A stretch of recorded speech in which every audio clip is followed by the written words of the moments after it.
नमस्कार दोस्तों। स्वागत है आपका यूपीएससी इंसर्ट संतोष गावंडे में।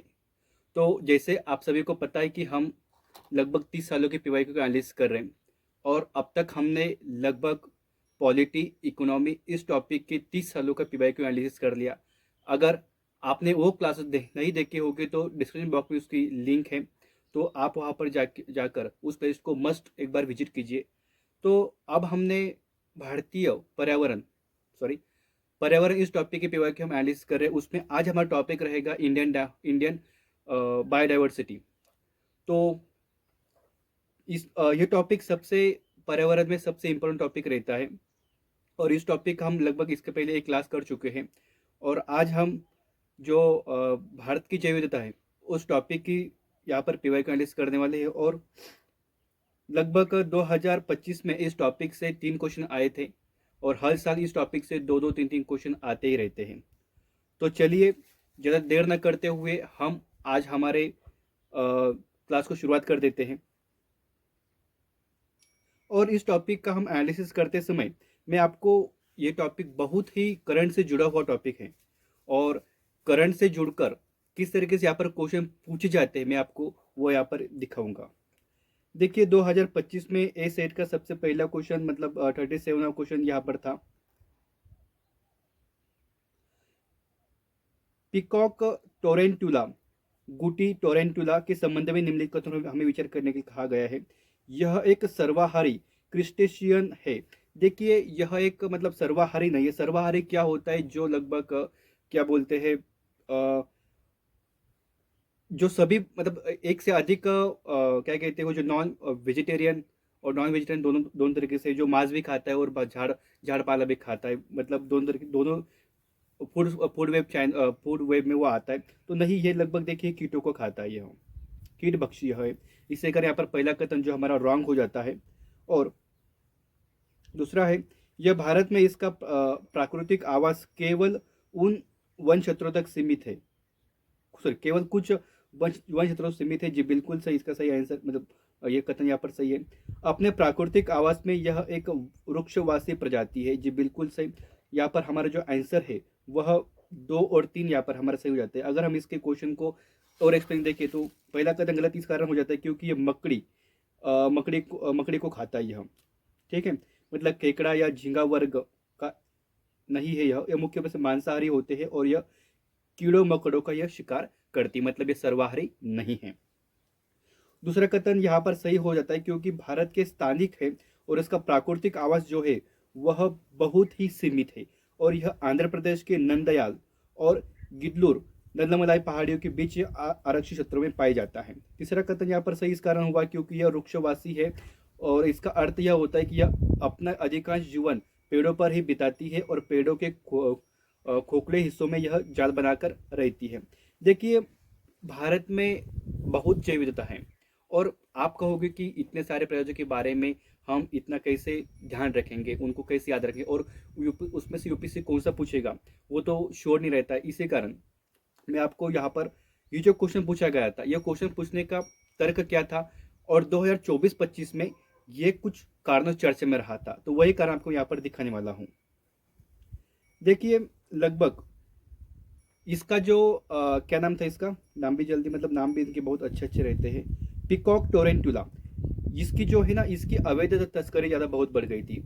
तस्करी क्यों बढ़ गई थी? क्योंकि ये अपने यह अद्भुत धात्विक नीली रंगत के कारण अंतरराष्ट्रीय बाजार में पालतू जीव के रूप में इसकी बहुत मांग बढ़ गई थी। और 2024 में कई रिपोर्टों में यह सामने आया था कि नल्ला मलाई के जंगलों में इनकी तस्करी की जा रही है और जिनकी संख्या में बहुत बुरा असर पड़ रहा है। देखो रिपोर्ट में आया था, इसी कारण अब ये क्या कहते हैं जीव पूछा गया। फिर दूसरा इसका कारण यह था कि गंभीर रूप से यह इसकी लुप्तप्राय स्थिति है क्योंकि आयुसीएन के लिस्ट में इसको क्रिटिकल इंडेंजर की लिस्ट में डाला गया था। 2024-25 के दौरान संरक्षणवादियों ने सरकार के इसके प्राकृतिक आवास आंध्र प्रदेश के पूर्वी घाट में विशेष सुरक्षा देने की मांग की थी क्योंकि वनों की कटाई के कारण इसके घर तेजी से खत्म हो रहे थे। फिर तीसरा कारण इसका यह था कि हाल ही के वर्षों में शोधकर्ताओं ने आंध्र प्रदेश के बाहर जैसे कि ओडिशा के कुछ हिस्सों में इसके देखे जाने की संभावना को पर अध्ययन किया था। हालांकि इसका मुख्य घर अभी भी नल्लामलाई पहाड़ियां में माना जाता है। देखिए इन 3 कारणों से ये जो जू है चर्चा में रहा था और इसी को टारगेट करके यूपीएससी ने क्वेश्चन पूछा था। तो देखो इस टॉपिक को हम क्वेश्चन तो करेंगे ही, लेकिन क्वेश्चन करने के पीछे आपको इसका जो मेन क्रस्ट आपको ये समझ लेना चाहिए कि जो प्रजातियां लगभग 1 साल के पीछे चर्चा में थी, तो आपको उनके ऊपर विशेष ध्यान देना है और वही एग्जाम में आने की काफ़ी ज़्यादा संभावना रहती है। चलिए 2024-25 के हम दूसरे क्वेश्चन पर आगे बढ़ जाते हैं। जो दूसरा क्वेश्चन हमारा था वो 39 कोई हुआ क्वेश्चन था। यहाँ पर हमें पौधे दिए गए हैं और उनकी जो विवरण दिया गया है। तो कसावा यह एक काष्ठी झाड़ी है जी, बिल्कुल सही। अदरक या छद्म तना वाली जड़ी बूटी है जी, बिल्कुल आपको अदरक था भाई साहब, उसकी जो औषधि गुण आपको पता ही होंगे। मालाबार पालक यह शाकीय है, शाकीय पर्वतारोही है जी, बिल्कुल सही। पुदीना एक वार्षिक झाड़ी है जी, नहीं है, पुदीना वार्षिक झाड़ी नहीं है। पपीता एक काष्ठीय झाड़ी है, काष्ठीय झाड़ी यानी काष्ठीय मतलब क्या, जिसका एक तना होता है, कठोर कठोर तना, तो वो हम देखिए हमें भले ही पपीता का जो कठोर तना आपको दिखता हो, लेकिन वो कठोर तना नहीं रहता। इसी कारण ये दोनों कथन यहाँ पर सही, सॉरी रॉन्ग हो जाते हैं और ये तीनों यहाँ पर ये सही हो जाते हैं। तो हमारा जो आंसर होगा केवल 3 यहाँ पर सही है। अगर हम इन क्वेश्चन का विश्लेषण देख ले तो कसावा एक काष्ठी झाड़ी है जिसका जिसकी जड़ों का उपयोग खाने में किया जाता है जी, बिल्कुल से। अदरक गिंगर्स ये छद्म तना होता है और जो पत्तों के आधार के आपस में लिपट कर बनता है, मतलब इसका कोई तना नहीं रहता, वो पत्तों का जो पत्तों का ऐसे रोल करके उस तरीके से वो पौधा रहता है। मालबार पालक यह भी कथन सही, क्योंकि शाकीय पर्वतरोही है जो लताओं की तरह चढ़ता है। पुदीना क्यों गलत हुआ, क्योंकि पुदीना यह 12 मासी जड़ी बूटी है, न कि ये झाड़ी है। पपीता जो मैंने कहा कि यह विशाल जड़ी बूटी है, हालांकि ये पेड़ दिखता है लेकिन इसमें असली लकड़ी नहीं होती है, इसलिए इसे उड़ी स्लव कहा, मतलब क्या कहते हैं, काष्ठी झाड़ी कहना उसको गलत हो जाता है। अगर देखिए अब ये क्वेश्चन क्यों पूछा गया था, देखो यहाँ पर प्लांट के बारे में क्वेश्चन पूछा गया था। तो ये क्वेश्चन पूछने के पीछे का तर्क क्या, तो आपको मैं एक बार देख लेता हूँ, आपको दिखा देता हूँ। देखो कसावा और जलवायु परिवर्तन 2025 में कसावा कसावा को जो है भविष्य की फसल के रूप में चर्चा में हो रहा था, क्योंकि यह सूखे और बढ़ते तापमान को सहन करने की अत्यधिक क्षमता उसमें है, और केरल और तमिलनाडु में इसके औद्योगिक उपयोग के लेकर नए शोध भी सामने आए थे। फिर इसी कारण कसावा चर्चा में था, इसी कारण बाकी उसी से जुड़ी हुई और वनस्पतियों के बारे में पूछा गया था। चलो जो नेक्स्ट क्वेश्चन के बारे में एक बार देख लेते हैं। पपीता, उपरोक्त में पपीता, अनानास और अमरूद उपरोक्त में से कितने 16वीं 17वीं सदी में पुर्तगाल द्वारा भारत में लाए गए थे, तो देखिए ये तीनों भी पौधे उन्हीं के द्वारा लाए गए थे। और इनका अगर लाने का क्रम देखिए तो पपीता जो है पुर्तगाल लगभग अमेरिका से भारत लाया था। अनानास जो है पुर्तगाल द्वारा ब्राजील से भारत लाया गया था। और अमरूद पुर्तगाल ने उष्णकटिबंधीय अमेरिका से इसको भारत लाया था। ठीक है, तो अब ये क्वेश्चन क्यों पूछा गया था, इसका अगर पीछे का क्रच देखें तो जैव विविधता और इतिहास, पपीता, अमृत और अनाज जैसे फसलों की चर्चा इसलिए हुई थी क्योंकि हाल ही के शोधों में भारतीय कृषि पर कोलंबियन एक्सचेंज के प्रभाव पर फिर से विश्लेषण किया गया था, जिससे यह पता चला गया था कि कैसे विदेशी फसलों ने भारतीय खान पान को पूरी तरीके से बदला बदला था। मतलब पहले हमारा खान पान बहुत ही पौष्टिक था और बाहर से कुछ अन्य पदार्थों के कारण हमारा खान पान में बदला हो गया था। दूसरा यहाँ पर कारण था कि अनानास में अंतर्राष्ट्रीय निर्यात को बढ़ावा देने के लिए विशेष अभियान चलाया गया था पूर्वोत्तर राज्यों में।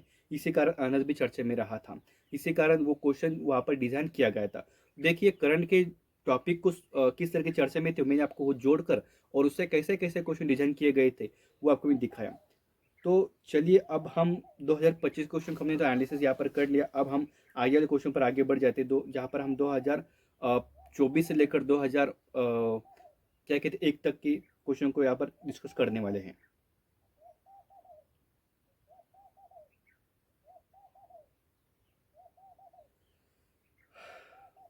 देखिए यहाँ पर पहला क्वेश्चन ये है, भारतीय उड़ने वाली लोमड़ियों को वन्यजीव संरक्षण अधिनियम 1972 के तक पीड़क श्रेणी में रखा है जी, बिल्कुल सही। भारतीय उड़ने वाली लोमड़ी अन्य जानवरों के खूनों पर फीड करती है, मतलब वहाँ पर वो प्रजनन करती है, ऐसा नहीं है। इसी कारण हमारा जो कथन है वो पहला कथन सही, लेकिन दूसरा कथन यहाँ पर हमारा गलत हो जाता है।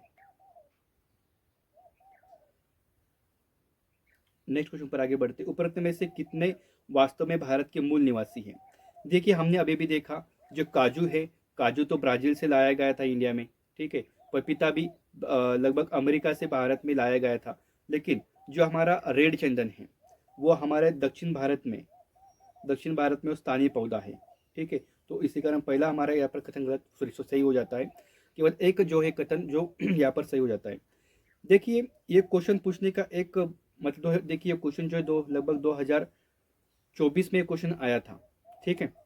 और मतलब एक इंटरनेट के माध्यम से आपको बता रहा हूँ, उस टाइम पुष्पा मूवी भी आई थी और उस पुष्पा मूवी में लाल चंदन के बारे में विशेष बहुत तरीके से उसकी तस्करी वगैरह चर्चा में थी।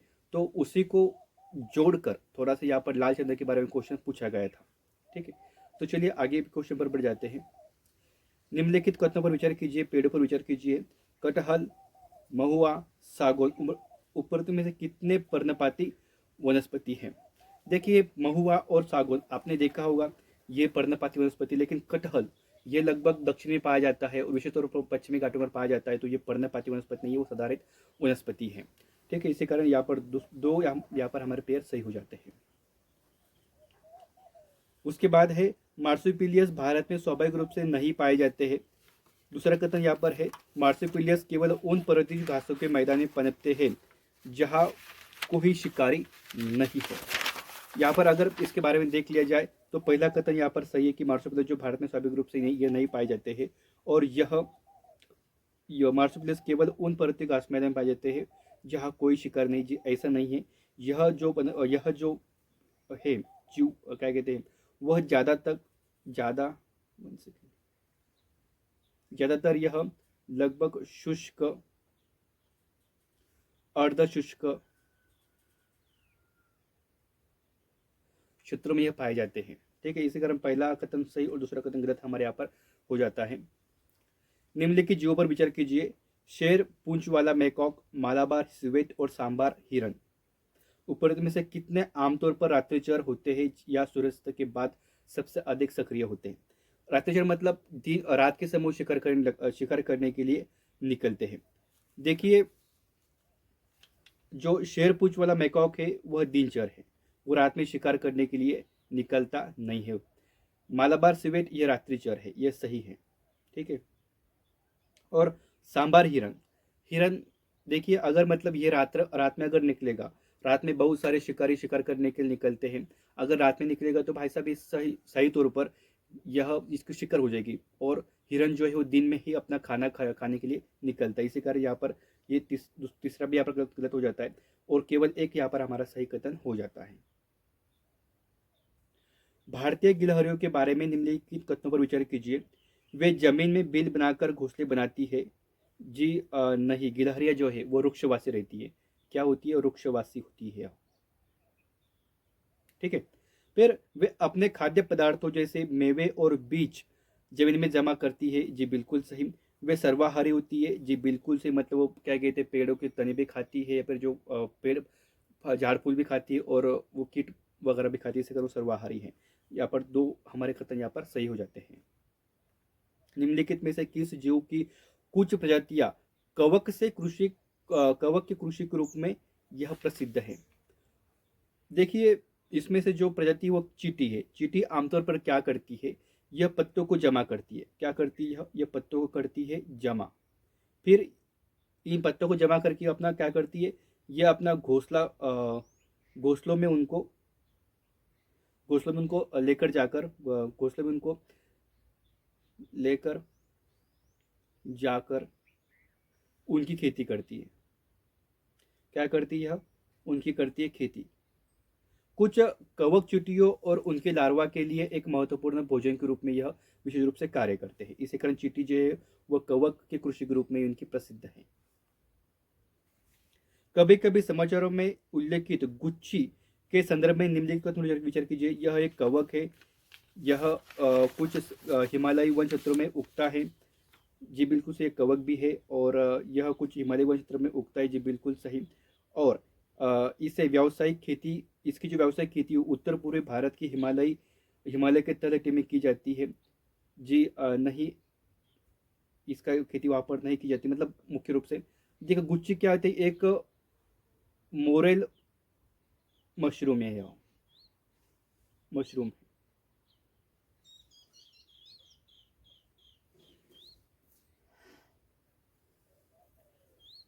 तो इसी कारण मतलब उनकी खेती वहाँ पर नहीं की है, तो इसी कारण हमारा जो यहाँ पर सही हो जाएगा, 1 और 2 यहाँ पर हमारे सही हो जाते हैं। निम्नलिखित में से कौन सा पक्षी नहीं है? देखिए, ये इंडियन नाइटजर, स्पूनबिल, व्हाइट इबस ये पक्षी प्रजाति है, लेकिन गोल्डन महसीर ये जो है ये मीठे पानी में रहने वाले, मीठे पानी में, या मीठे पानी की मछली है। ठीक है, ये पक्षी नहीं है। बायरॉक तकनीक की चर्चा निम्नलिखित में से किस स्थिति में की जाती है? देखिए, बायरॉक को तकनीक एक्चुअल में है क्या, वो एक बार देख लीजिए। तो यह एक कृत्रिम रूप से, या कृत्रिम और रॉक, कृत्रिम एक रॉक बनाया जाता है, कृत्रिम रॉक बनाया जाता है जहाँ पर प्रबल अपना विकास कर सके। तो वही यह लगभग क्या बोलते हैं, क्षतिग्रस्त प्रबल भित्तियों की बहाली करने के लिए बायरॉक तकनीक प्रयोग में लाई गई है। निम्नलिखित जानवर पर विचार कीजिए, और उनमें से हमें पूछा गया है कि शिकारियों द्वारा पकड़े जाने की संभावना को कम करने के लिए उपरोक्त में से कितने जीवों को कौन सा लुढ़कता है और अपने कमजोर हिस्सों की रक्षा करता है? देखिए, ये जो हेज होक है, ये खुद को एक तंग गेंद जैसा बना लेता है जब उसके ऊपर कुछ हमला वगैरह होने की संभावना हो तब। और जो पेंगुलिन है, सॉरी पेंगोलिन है, वह अपने सिर व पूंछ को एक शल्क में ढक लेती है। आपने देखा भी, कोई चर्चा में रहोगे कि दोनों भी अपने खुद को क्या कहते हैं, क्या बोलते हैं, वो लुढ़कता है या फिर अपने से वो काम करने का ही करता है। तो एक और 3 यहाँ पर हमारा सही हो जाता है कथन। प्राकृतिक मच्छर भगाने वाली दवा तैयार करने के निम्नलिखित में से किसका उपयोग किया जाता है? तो इसके लिए देखिए, नींबून घास का इसके लिए उपयोग किया जाता है। कांग्रेस घास या हाथीरस इसके लिए इसका उपयोग नहीं किया जाता है। निम्नलिखित में से कौन सा फिल्टर फीडर है? देखिए, अब फिल्टर फीडर इसका अर्थ क्या होता है? यह लगभग पानी में पानी से छोटे पानी से क्या कहते हैं, छोटे जीवों व कार्बनिक कणों को, कार्बनिक कणों को छानकर उनको पीता है। तो इसके लिए जो आयस्टर है, आयस्टर ये इसका काम करता है। देखिए, हम इस जो के बारे में और डिटेल से चर्चा इसलिए नहीं करें क्योंकि वो उस साल में उस पर्टिकुलर ईयर में चर्चा में थे और उसी को पूछा गया था। अब यहाँ पर हमारे भारतीय भारतीय हाथियों के बारे में पूछा गया है। हाथियों के समूह के नेता मादा करती है, जी बिल्कुल सही। मादा और इनका नेतृत्व किया जाता है। अधिकतम गर्भधारण की अवधि 22 महीने हो सकती है, जी नहीं, लगभग यह 50 तक भी जा सकती है। 50 महीने तक भी मतलब देखिए 3 साल तक। एक हाथी आमतौर पर केवल 40 वर्ष की आयु तक ही बच्चे पैदा कर सकता है। 1 सेकेंड, सॉरी सॉरी, यहाँ पर थोड़ी सी मिस्टेक हो गई। ये जो अवधि है यहाँ पर ये सही है, गर्भधारण की अवधि सही है, 22 माह तक हो सकती है। अधिकतम हाथी आमतौर पर अपने केवल 40 वर्ष तक की आयु तक पैदा कर सकता है, जी नहीं, ऐसा नहीं। यह लगभग 50 साल तक भी वो अपना बच्चे पैदा कर सकती है। ठीक है। तीसरा कथन यहाँ पर गलत हो जाता है। भारत के राज्यों में हाथियों की सबसे अधिक आबादी केरल में है, जी नहीं, सबसे अधिक जो आबादी वो कर्नाटक में है। कहाँ पर है? कर्नाटक में। इसी कारण इस चौथा कथन भी यहाँ पर गलत हो जाता है और हमारा जो सही आंसर है वो 1 और 2 यहाँ पर हमारा सही आंसर हो जाता है। भारत की जैव विविधता के संदर्भ में सिलोन, फ्रॉगमाउथ, कॉपरस्मिथ, बॉर्बेट, ग्रेचिंड, मिनिएट और व्हाइट थ्रोएट रेडस्टार्ट क्या है? तो ये सभी भी क्या कहते हैं, पक्षियों की प्रजाति है। उस साल वह चर्चा में रही होगी, इसी कारण उनके बारे में क्वेश्चन पूछा गया। निम्नलिखित में से कौन से स्थान कस्तूरी मृग को उसके प्राकृतिक आवास में पाए जाने की सबसे अधिक संभावना है? तो अक्रोड़ वन्यजीव अभयारण्य है, जी बिल्कुल सही। ये लगभग घना जंगल है, वहाँ पर यह मिल सकता है। ये लगभग उत्तराखंड में है, जिसको हम यूके बोलते हैं शॉर्ट फॉर्म में। गंगोत्री राष्ट्रीय अभियान, जी बिल्कुल से यहाँ पर भी मिल सकता है क्योंकि ये घास का मैदान है, घास का मैदान। उसके बाद किशनपुर वन्यजीव अभयारण्य जी यहाँ पर नहीं मिलेगा यह, क्योंकि यहाँ दलदली भूमि है। क्या है यहाँ पर दलदली दलदली भूमि और यह हिरणों के लिए प्रसिद्ध है। ठीक है। मानस राष्ट्रीय उद्यान देखिए यहाँ पर भी नहीं मिले, क्योंकि यहाँ पर क्या कहते हैं, यह गेंडों और लंगूरों के लिए सुवर्ण स्थल है यहाँ पर। ठीक है। इसी कारण हमारा जो कथन ही उत्तर है, जो 1 और 2 यहाँ पर सही हो जाता है। निम्नलिखित में से किस पौधे के समूह को नई दुनिया में पालतू बनाया गया और पुरानी दुनिया में पेश किया गया? देखिए, थोड़ा कॉन्सेप्ट यहाँ पर समझना पड़ेगा। नई दुनिया एक्चुअल में क्या है? नई दुनिया मतलब जो अमेरिका वगैरह है वो नई दुनिया के देश है, और पुरानी दुनिया मतलब जो यूरोप के देश है वो पुरानी दुनिया के पुरानी दुनिया के देश है।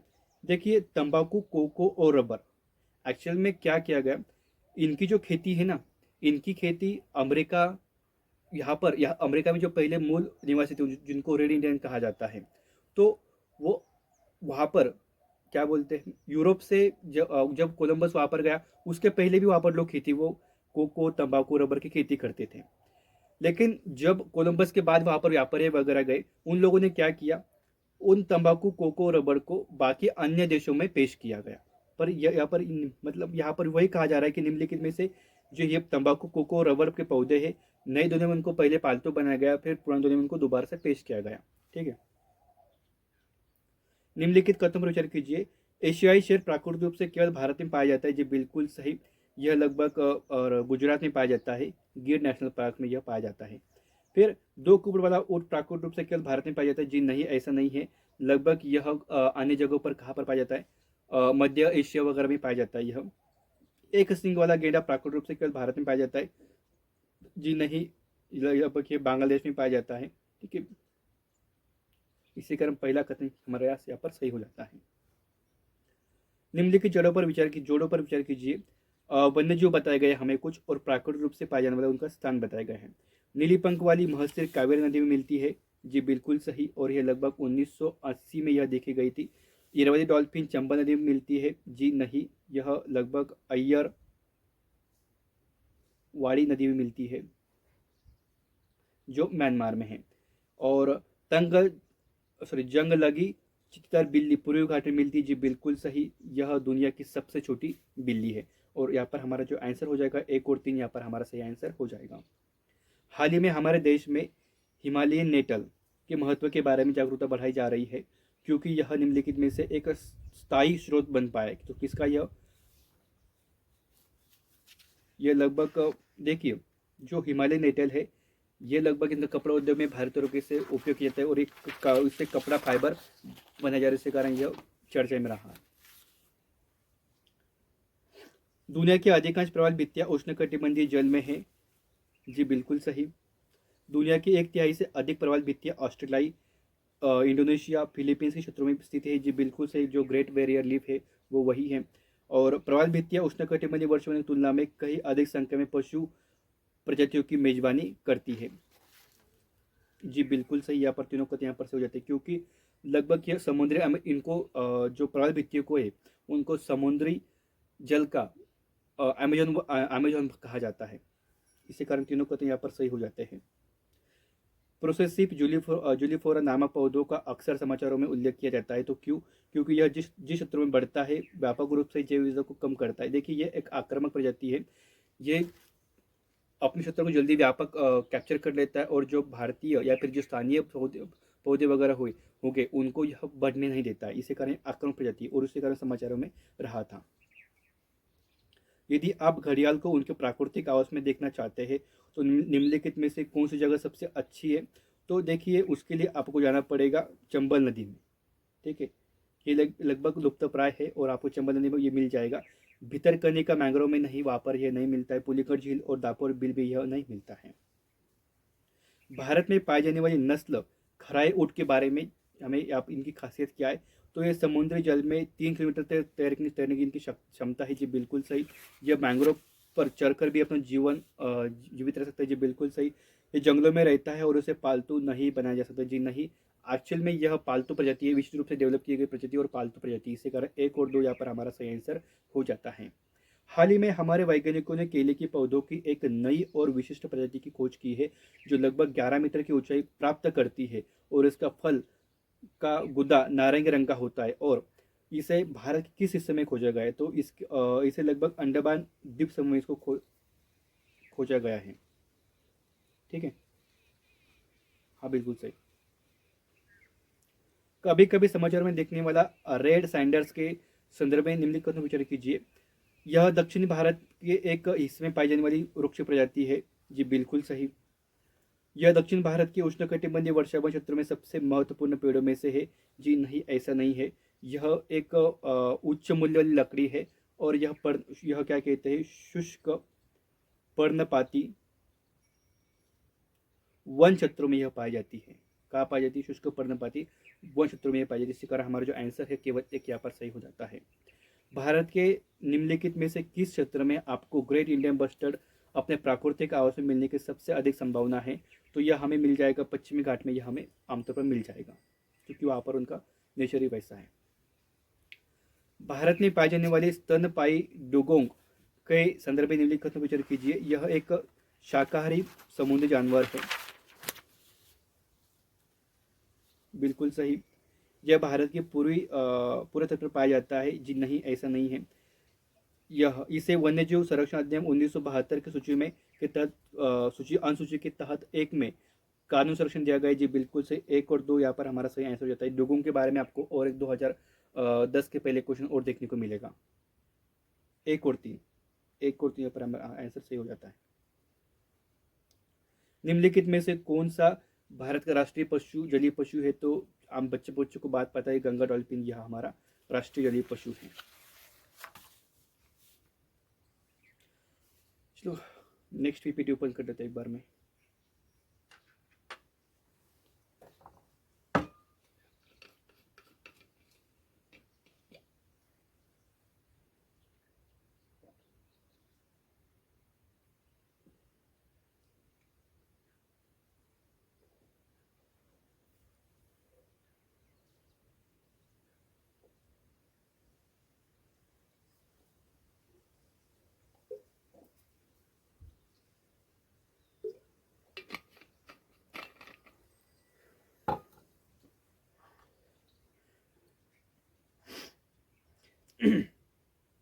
भारत में निम्नलिखित क्षेत्रों में से किस में मैंग्रोव वन, सदाबहार वन और पर्णपाती वन हमें तीनों यहाँ पर देखने को मिलते हैं? देखिए लगभग अंडमान निकोबार द्वीप समूह में हमें ये तीनों यहाँ पर देखने को मिल जाते हैं।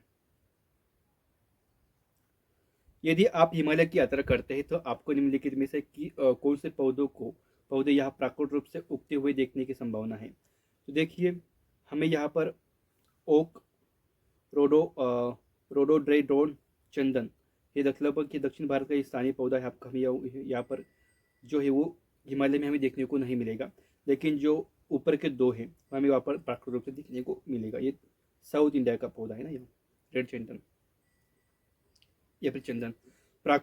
पारंपरिक मानव जीवन के साथ जैव विविधता के संरक्षण के लिए सबसे महत्वपूर्ण रणनीति कौन सी है? तो देखिए MAB man and biosphere reserve के तहत बायोस्फीयर यह सबसे अच्छी तकनीक है जहाँ पर पर्यावरण के साथ साथ स्थानीय जो लोग हैं वो प्रकृति के साथ जोड़ मिलकर अपना विकास करते हैं और प्रकृति को जीवन देते हैं। तो यह बायोस्फीयर उसका सबसे अच्छा उदाहरण है। भारत में ग्वार का उपयोग पारंपरिक रूप से सब्जी या पशु आहार के रूप में किया जाता है, लेकिन हाल ही में इसकी खेती ने महत्व प्राप्त कर लिया है। इनमें से या इस संदर्भ में निम्नलिखित में से कौन सा कथन इसके लिए सही है? तो इसके बीजों से बने गोंद का उपयोग शेल गैस के निष्कर्षण के लिए किया जाता है। ये इसका सही आंसर है। नीम के पेड़ के संदर्भ में हमें बाकी का विचार करना है। नीम के तेल का उपयोग कीटों और घुनों की कुछ प्रजातियों के प्रसार को नियंत्रित करने के लिए कीटनाशक के रूप में किया जा सकता है। जी बिल्कुल सही, क्योंकि नीम के पेड़ बहुत कड़वा होता है और इसका उपयोग हो सकता है। नीम के बीजों का उपयोग जैव ईंधन, अस्पताल में डिटर्जेंट के निर्माण में किया जा सकता है। जी नहीं, ऐसा नहीं है जी, इसका जैव ईंधन नहीं बन सकता और अस्पताल में इसका डिटर्जेंट नहीं बन सकता है। नीम के तेल का उपयोग दवा उद्योग में किया जा सकता है। जी बिल्कुल सही। एक और तीन यहाँ पर हमारा सही आंसर हो जाता है। अवैध शिकार के अलावा गंगा डॉल्फिन की आबादी में गिरावट के अन्य कारण क्या हो सकते हैं? तो वही नदियों पर बांधों और बैराजों का निर्माण जी बिल्कुल सही। फिर नदी और जो गंगा डॉल्फिन है वह मुक्त रूप से संचरण नहीं कर पाती है। नदियों में मगरमच्छों की आबादी में वृद्धि, देखिए मगरमच्छों अगर आबादी में वृद्धि तो ये अप्रत्यक्ष तौर स्पष्ट तौर पर तो यहाँ पर कुछ इफेक्ट नहीं डालती है, लेकिन गलती से मछली पकड़ने की जाल में वो फंस जाती है गंगा डॉल्फिन जी बिल्कुल सही, वो भी फंस जाती है। नदियों के आसपास के फसल क्षेत्रों में सिंथेटिक उर्वरकों और अन्य रासायनिक फसलों के रासायनिक उपयोग से उसको भी धोखा होता है। जो तीनों कारण है, 1, 3 और 4, ये उसके क्या आबादी में गिरावट के संभावित कारण हैं। यदि आप ग्रामीण इलाकों से गुजरते हैं तो आपको कुछ पक्षी मवेशियों के साथ साथ घास के माध्यम से उनके आंदोलन से परेशान कीड़ों को पकड़ने के लिए चलते हैं हुए हमें दिखाई पड़ते हैं। तो उनमें से ऐसा कौन सा पक्षी है? तो आम मैना ये पक्षी है जो जो क्या कहते हैं मवेशी वगैरह चढ़ते हैं, उनके घास पर जो क्या कहते हैं कीड़े वगैरह उड़ते हैं तो वो पक्षी उनको खाता है। बगुला भी खाता है, मतलब वो भले ही वहाँ पर क्या बोलते हैं जली में रहते, लेकिन जब थोड़ा उनके खाने की कमी पड़ जाती है तब बगुला में आकर भी वो उनको खा जाता है। निम्नलिखित में से किसमें प्रवाल भित्ति है? अंडमान निकोबार द्वीप समूह बिल्कुल सही यहाँ पर है। कच्छ खाड़ी में है, मन्नार की खाड़ी में भी है, और सुंदरवन जी यहाँ पर नहीं है, यहाँ पर मैंग्रोव वन है। ठीक है, यहाँ पर मैंग्रोव वन है। भारत के निम्नलिखित में से जीवों पर विचार कीजिए, और हमें यहाँ पर कौन कौन से लुप्त प्राय है वो बताना है। तो देखिए घड़ियाल भी है, चमड़े का कछुआ भी है, और दलदली हिरन, ये तीनों भी यहाँ पर लुप्त प्राय में शामिल हैं। निम्नलिखित में से किस राज्य में शेर पूंछ वाला मेकाक अपने प्राकृतिक आवास में पाया जाता है? देखिए तमिलनाडु में ये पाया जाता है, केरल में पाया जाता है, और कर्नाटक में भी यह पाया जाता है। आंध्र में यह नहीं मिलता है। निम्नलिखित कथन विचार कीजिए, और ऊपर में कितने भारत में स्वाभाविक रूप से पाए जाते हैं? तो देखिए लगभग स्टार कछुआ भी हमारे यहाँ पाया जाता है प्राकृतिक स्वाभाविक रूप से। मॉनिटर छिपकली भी पाई जाती है, पिग्मी हॉक भी पाया जाता है। स्पाइडर बंदर ही हमारे यहाँ प्राकृतिक रूप से नहीं पाया जाता है। इसी कारण 3 यहाँ पर हमारे कथन यहाँ पर सही हो जाएंगे। भारत सरकार ने सी बकथॉर्न की खेती को प्रोत्साहित करती है, इसके पौधे का क्या महत्व है? तो ये जो मिट्टी के कटाव को नियंत्रित करने के लिए रेगिस्तानीकरण को रोकने में मदद करता है जी बिल्कुल सही। यह बायोडीजल का एक समृद्ध स्रोत है जी नहीं, ऐसा नहीं है। यह इसका पोषक मूल्य है, और यह उच्च ऊंचाई वाले ठंडे क्षेत्रों में रहने के लिए अच्छी तरह से अनुकूलित होता है जी बिल्कुल सही। इसकी लकड़ी का व्यावसायिक मूल्य बहुत अधिक है जी, ऐसा नहीं है। 1 और 3 हमारे यहाँ पर कथन सही हो जाते हैं। निम्नलिखित में से कौन सा पशु समूह संकटग्रस्त प्रजातियों की श्रेणी में आता है? तो देखिए great Indian bustard, musk deer, red panda और एशियाई जंगली गधा, ये तीनों इस प्रजाति में शामिल हो जाते हैं। ऑरिक्स और चिरू मुर्गों में क्या अंतर है? तो देखिए इसमें अंतर यह है कि ऑरिक्स गर्म और शुष्क क्षेत्रों में रहने के लिए अनुकूलित है, जबकि चिरू ठंडे और ऊंचे पहाड़ों के मैदानों में और अर्ध रेगिस्तानी क्षेत्रों में रहने के लिए यह अनुकूलित हो जाते हैं। इनमें आमतौर पर यही अंतर है। निम्नलिखित कथन विचार करना है हमें, और ऊपर में से कितने भारत में स्वाभाविक रूप से पाए जाते हैं? देखिए क्वेश्चन अगेन रिपीट हो रहा है। तो काली गर्दन वाला सारस भी भारत में पाया जाता है, उड़ने वाली गिरह पाई जाती है, और हिंदुस्तान में भारत में पाया जाता है। 1, 3 और 4 इसका सही आंसर हो जाता है। यदि किसी कारणवश महासागर का फाइटोप्लैंक्टन पूरी तरह नष्ट हो जाएगा तो क्या होगा? तो कार्बन सिंक के रूप में महासागर पर प्रतिकूल प्रभाव पड़ेगा जी बिल्कुल सही। महासागर के खाद्य खाद्य श्रृंखला पर प्रतिकूल प्रभाव पड़ेगा जी बिल्कुल सही। और महासागर का पानी घनत्व कम होगा जी, ऐसा नहीं है। घनत्व निर्भर करता है साल्ट के ऊपर, तो वो उसके ऊपर नहीं कम होगा। इसी कारण 1 और 2 यहाँ पर हमारा सही आंसर हो जाते हैं। गिद्ध जो कुछ साल पहले भारतीय ग्रामीण इलाकों में बहुत आम हुआ करते थे, अब बहुत कम दिखाई देते। इसका कारण क्या है? नई आक्रामक प्रजातियों द्वारा उनके घोंसले को स्तनों को क्या विनाश कर दीजिए, ऐसा नहीं है। एक्चुअल में क्या होता है पता है?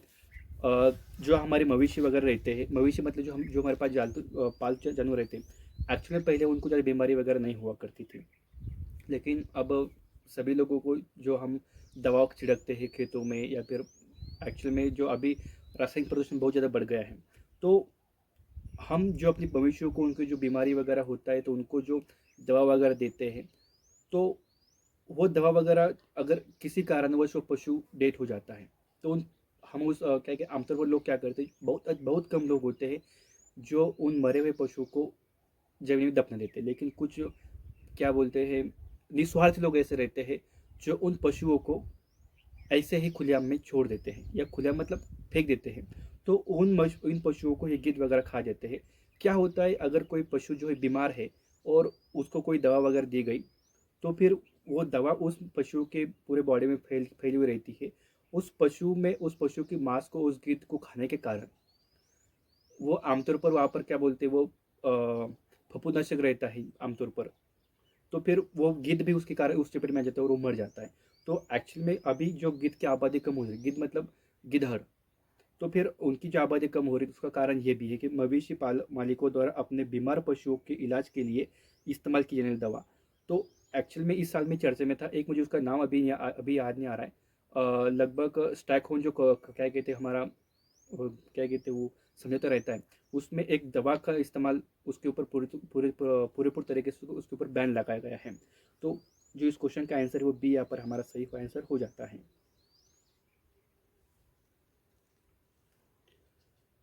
महासागरों का अम्लीकरण बढ़ रहा है, यह चिंता का कारण क्यों है? तो इसका चिंता का कारण यह है कि कैल्केरियस फाइटोप्लैंक्टन की वृद्धि और अस्तित्व पर प्रतिकूल प्रभाव पड़ेगा। जी बिल्कुल सही। प्रवाल भित्तियों की वृद्धि और अस्तित्व पर प्रतिकूल प्रभाव पड़ेगा। जी बिल्कुल सही। फाइटोप्लैंक्टनी हाँ टोनिक लार्वा वाले कुछ जानवरों के अस्तित्व पर प्रतिकूल प्रभाव पड़ेगा। जी बिल्कुल सही। क्लाउड सीडिंग और बादलों के निर्माण पर प्रतिकूल प्रभाव पड़ेगा। जी ऐसा नहीं है। एक दो और तीन यहाँ पर हमारा सही आंसर हो जाते हैं। निम्नलिखित में से कौन सी या किसी क्या कहते हैं कौन किसी भौगोलिक क्षेत्र की निम्नलिखित में से कौन किसी भौगोलिक क्षेत्र की जैव विविधता के लिए खतरा हो सकता है? तो ग्लोबल वार्मिंग हो सकता है, आवास का विखंडन भी हो सकता है, विदेशी पर्यटक का आक्रमण भी हो सकता है, शाकाहारी का बढ़ना। जी ऐसा ये खतरा नहीं हो सकता। एक दो तीन हमारे यहाँ पर सही आंसर हो जाएगा। जैव विविधता निम्नलिखित तरीकों से मानव अस्तित्व का आधार बनती है। तो मृदा निर्माण में मुर्दा अपरदन की रोकथाम करने से, अपशिष्ट का पुनर्चक्रण करने से, फसलों को परागण करने से, या पर चारों कथन यहाँ पर हमारे सही हो जाते हैं। निम्नलिखित में से कौन सा वनस्पतियों के संरक्षण के लिए इन सिटू मतलब जहाँ पर स्थायी है वहीं पर उनका संरक्षण वगैरह करना, तो कौन सा स्थल नहीं यहाँ पर पूछा गया है? तो देखिए जो वनस्पति उद्यान है वो इसमें नहीं आता है। बायोस्फीयर रिजर्व, राष्ट्रीय उद्यान और वन्यजीव अभयारण्य ये इन सिटू में आते हैं और वनस्पति उद्यान ये एक्स सिटू में आ जाते हैं। ठीक है। रेतीला और खारा क्षेत्र भारतीय पशु प्रजाति का प्राकृतिक आवास है। उस क्षेत्र में पशु का कोई शिकारी नहीं है, लेकिन उसके आवास के विनाश के कारण उसका अस्तित्व खतरे में है। तो ऐसा कौन सा पशु हो सकता है? तो इसके लिए लगभग देखिए जो हमारा भारतीय जंगली गधा है वो इसका बहुत शिकार है। इसके ऊपर हमें कुछ सोचने वगैरह चाहिए। 2004 की सुनामी ने लोगों को यह एहसास कराया कि मैंग्रोव तटीय आपदाओं के खिलाफ एक विश्वसनीय सुरक्षा बाड़ के रूप में काम कर सकता है। मैंग्रोव सुरक्षा बाड़ के रूप में कैसे काम करता है? देखिए यह मैंग्रोव पेड़ अपनी व्यापक जड़ों के कारण तूफानी ज्वार को यह ज़्यादा उखड़ते नहीं है, मतलब डटे रहते और तूफानी हवा को उनको क्या कहते टक्कर देकर उनकी गति धीमी कर देते हैं। उसके बाद जो अगर सुनामी वगैरह आती है तो उनकी भी गति धीमी कर देते हैं। हिमालय पर्वतमाला प्रजातियों की विविधता में बहुत समृद्ध है। निम्नलिखित में से कौन सा इस घटना का सबसे उपयुक्त कारण है? तो यह विभिन्न जैव भौगोलिक क्षेत्रों का संगम है। इसका यह सही आंसर यहाँ पर सही हो जाता है। निम्नलिखित में से तीन मानदंडों ने पश्चिमी घाट, श्रीलंका और भारत ब्रह्मा क्षेत्रों में जैव विविधता के हॉटस्पॉट के रूप में मान्यता दी है। तो देखिए यहाँ पर प्रजाति की समृद्धता है। ठीक है जी बिल्कुल सही। और यहाँ पर वनस्पति घनत्व अधिक है। जी नहीं, ये उसमें मायने रखता है। स्थानिकता है। जी बिल्कुल सही। यहाँ पर बहुत ऐसी प्रजातियाँ हैं जो केवल यहीं पर पाई जाती है, कहीं और नहीं मिलती है, क्योंकि एक इकोटोन का क्षेत्र भी है। नृजातीय वनस्पति महत्व है। जी नहीं, ऐसा नहीं है। खतरे की धारणा में देखिए आज से बहुत सारी ऐसी प्रजातियाँ हैं जो खतरे के क्षेत्र में भी आती हैं। ठीक है। तो ये तीनों एक 3 और 4 यही कारण है इनका। सिर्फ 1, 3 और 5 ये इनके यही कारण है। और देखिए अब हम लास्ट स्टेप पे पहुंच चुके हैं। किंग कोबरा एकमात्र ऐसा सांप है जो अपना घोंसला खुद बनाता है। यह अपना घोंसला क्यों बनाता है? तो देखिए ये अंडा प्रजक सांप है और अपने अंडे घोंसले में देता है और अंडे सेने तक अपने घोंसले की रखवाली करता है। इसका ये सही आंसर है। टेक्सास का क्या कहते हैं टेक्सास का पेड़ प्राकृतिक रूप से हिमालय में पाया जाता है। जी बिल्कुल सही। टेक्सास का पेड़ रेड डाटा बुक में है। जी बिल्कुल सही। टेक्सास नामक दवा टेक्सास के पेड़ों से प्राप्त की जाती है और यह पार्क क्या कहते पार्सेस रोग के खिलाफ यह प्रभावित है जी, बिल्कुल से तीनों कथन यहाँ पर सही हो जाते हैं। जैव विविधता हॉटस्पॉट केवल उष्णकटिबंधीय क्षेत्रों में स्थित है जी, नहीं, ऐसा नहीं है, वो अन्य क्षेत्रों में देखते वो स्थित है, उनके एग्जाम्पल हमें नीचे दिए गए हैं। भारत में 4 जैव विविधता हॉटस्पॉट है, पूर्वी हिमालय, पश्चिमी घाट, अंडमान निकोबार। देखिए, पूर्वी हिमालय और पश्चिमी हिमालय ये तो उष्णकटिबंधीय क्षेत्र से बाहर उपोष्णकटिबंधीय क्षेत्र में आते हैं, ठीक है, इसी कारण दूसरा कथन यहाँ पर हमारा सही हो जाता है। यहाँ पर नेक्स्ट है हमारा उपरोक्त में से कितने जैव विविधता हॉटस्पॉट है, तो देखिए केवल पूर्वी हिमालय इसका क्षेत्र आता है, भूमध्य क्षेत्र और उत्तर पश्चिमी ऑस्ट्रेलिया इसमें नहीं आती, इसी कारण पहला कथन यहाँ पर हमारा सही हो जाता है। डुगोंग नामक समुद्री जानवरों को विलुप्त होने के लिए वो असुरक्षित, क्योंकि ये कौन सी वो स्तनपायी जीव है। देखिए, जो आज हमने लगभग क्या कहते हैं इंडियन बायोडाइवर्सिटी का जो बहुत इंपॉर्टेंट टॉपिक था, उनका लगभग 2010 या फिर 2008 तक के क्वेश्चन को डिस्कस कर लिया। कहाँ तक कर लिया कि 15 तक कर लिए थे, 2009 तक के, मतलब इसके आगे क्वेश्चन मेरे पास अवेलेबल नहीं थे, तो हमने यहाँ तक इन क्वेश्चन को एनालिसिस कर लिया। देखिए, इस टॉपिक में आपको इनका एनालिसिस करते आपको समझ में आया होगा कि जो प्रजाति चर्चा में रहती है साल भर, आपको उनके बारे में, उससे उनकी जो हैबिट है वो कहाँ पर रहती है, उनकी स्थिति क्या है, उनके बारे में आपको देखना पड़ेगा। और तो अगर आपको इसकी पीडीएफ चाहिए तो आप नीचे आपको लिंक दी हुई है, आप उस लिंक में क्लिक करके व्हाट्सएप ग्रुप में ज्वाइन होकर आप वहाँ से इसकी पीडीएफ प्राप्त कर सकते हैं। तो आप सभी का इस सेशन में यहाँ तक बने रहने के लिए बहुत बहुत धन्यवाद। तो चलिए मिलते कल के सेशन में, तब तक के लिए नमस्कार।